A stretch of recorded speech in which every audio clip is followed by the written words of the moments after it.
ప్రజారోగ్యానికి హాని కలిగించే విధంగా కుళ్ళిన చికెన్ ను స్థానికంగా సరఫరా చేస్తున్న వ్యక్తిని హైదరాబాద్ టాస్క్ ఫోర్స్ బృందం అరెస్ట్ చేసింది.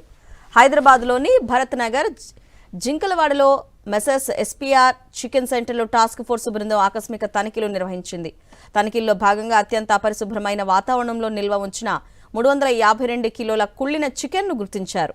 ఆ చికెన్ ను స్థానిక హోటళ్లు, రెస్టారెంట్లకు సరఫరా చేస్తున్నట్లు నిర్ధారణ అవడంతో షాపు నిర్వాహకుడిని పోలీసులు అరెస్టు చేశారు.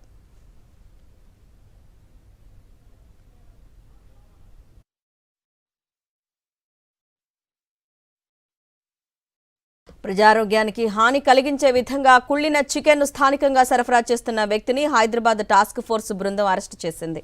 హైదరాబాద్లోని భరత్ నగర్ జింకలవాడలో మెసర్స్ ఎస్పీఆర్ చికెన్ సెంటర్లో టాస్క్ ఫోర్స్ బృందం ఆకస్మిక తనిఖీలు నిర్వహించింది.